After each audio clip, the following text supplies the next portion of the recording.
Hi, and happy Autism Awareness Month from all of us here at EAP. My name is Jochebed Isaacs, and I'm the director here at Early Autism Project. Thank you so much for sending your questions in to us. And our first question we're going to be addressing today is how to tell a relative that maybe their child shows signs of autism, and what are some initial strategies that can be employed to help that child.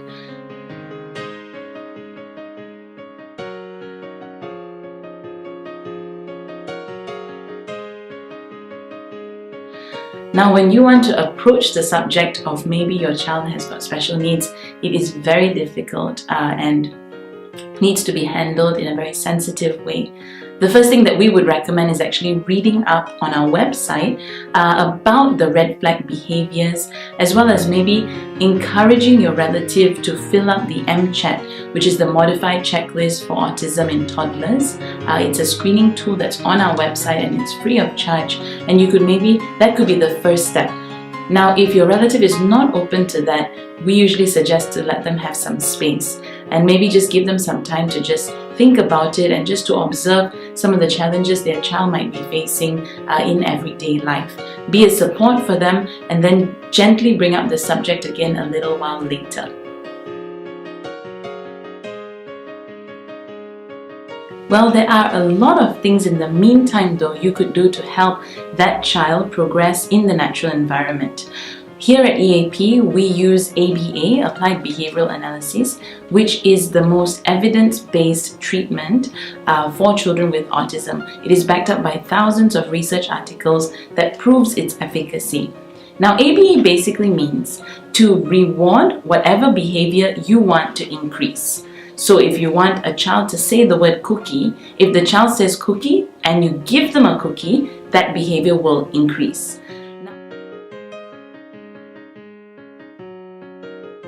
On the flip side, what about behaviors you do not want to increase? So for example, your child, to get your attention, hits you on the shoulder, and if you gave a lot of attention and said, "Hey, stop that, it hurts," that behavior actually will increase because the child is getting the attention for that behavior.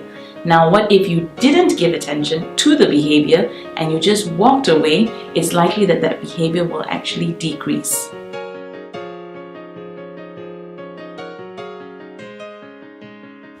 So remember, whatever behavior you give attention to will increase. Okay, so let's get practical. Today we're going to cover two areas. The first is how to build early language with that child, and the second is how to manage challenging behaviors. Now, in the first area of building early language, we are going to give you 5 strategies. The first strategy is to only use one language at home.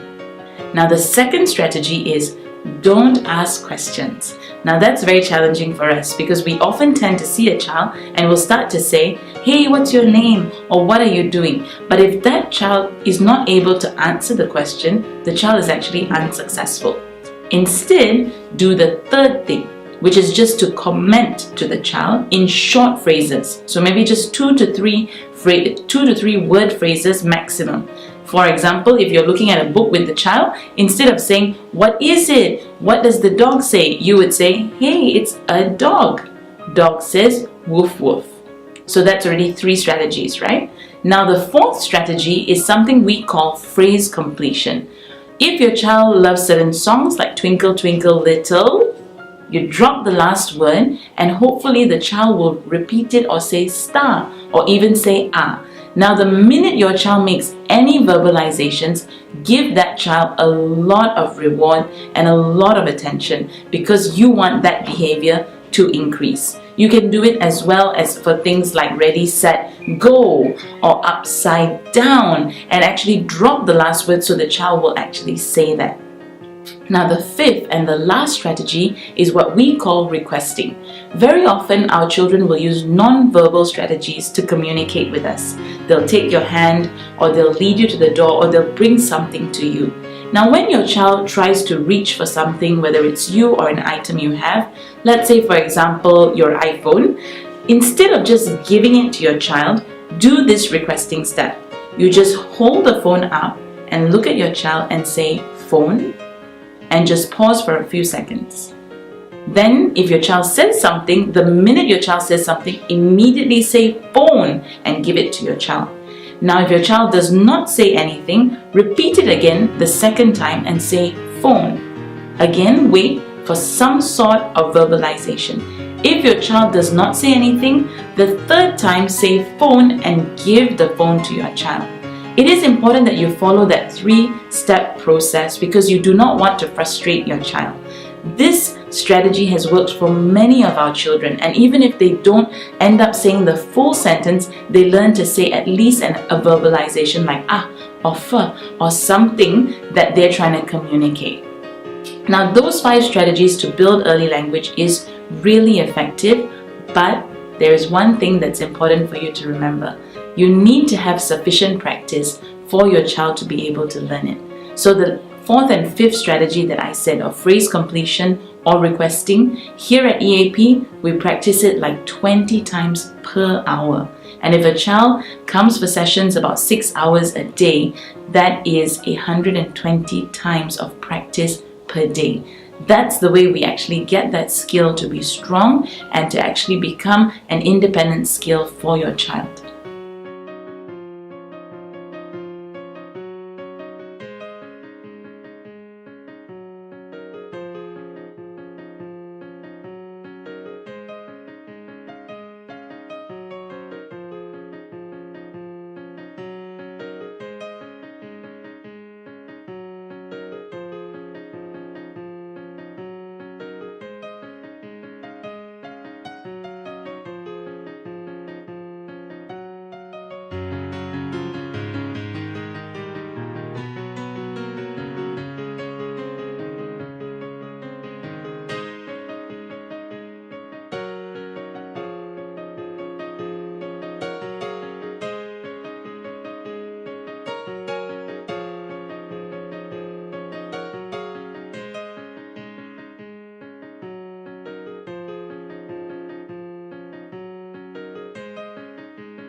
Now the second area is in managing challenging behaviors.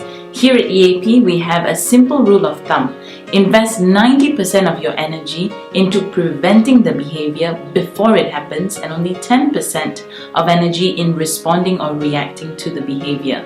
One of the things we find with most of our kids is when you remove a preferred item from them, like the iPad or the iPhone, they may get very upset and start to cry or start to scream or throw a tantrum.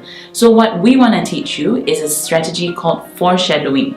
Just before you remove the item, let them know that in 1 minute, you're going to take away the item. So what we would say is, okay, it's almost finished in 1 minute. About 1 minute later, you would say it's almost done in 5 seconds and start to count down 5, 4, 3, 2, 1. Now it helps to have a box with you ready to put the iPad in, and you can call that a finished box. The minute you say 5, 4, 3, 2, 1, immediately start to prompt the child to actually put the item into the box and put the box away. So that simple strategy is called foreshadowing and the finished box.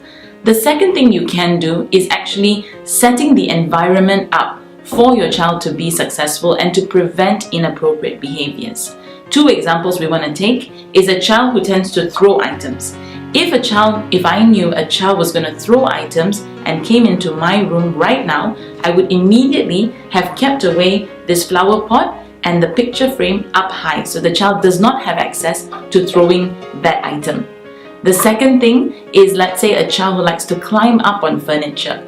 I would actually try and remove items that the child can climb up on. Like in one of our examples, a child was climbing up on the TV cabinet.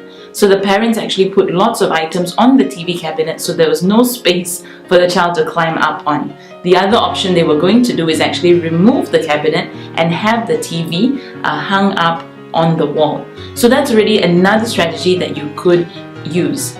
Now the third thing that I just wanted to mention, which is really important, is communication. Most children have behaviors because of a lack of communication. And in another one of our future videos, we're actually going to talk about bidirectional communication. Is your child able to communicate to you effectively? And are you able to communicate to your child effectively? We often say use visuals. Have a visual schedule ready on the wall that tells your child exactly what's going to happen. Because the minute you give your child predictability, behaviors usually tend to reduce. Those are all some preventative strategies. Now, what happens if your child has a behavior? What do you do? So let's just say the example of your child throws the item off the table. What we would suggest is, like I mentioned earlier, to ignore that behavior. You can just pick up the item and put it away. Don't give your child a lot of attention, which means don't give eye contact. Don't use your words to speak to the child, and try not to give your child a body affection or affirmation as well. So that's really important. It's called extinction, which means to ignore the behavior and then to actually redirect your child's behavior to something else. Some parents or families would call it distracting your child. So what you would do is you would just start to play with an item on your own on the side, and hopefully your child will actually just come over and join you. At that point, when the child is showing appropriate behavior, give the right attention. So there you have it. Thank you so much for your question, and I hope you found this helpful. Don't forget that you can always log on to our website that is being updated regularly with resources, videos and articles that we want to share with you. Also for the month of April, we have our supervisor hotline from 12 to 2 p.m. every Friday. So do call in for more recommendations as well. I will see you next Monday.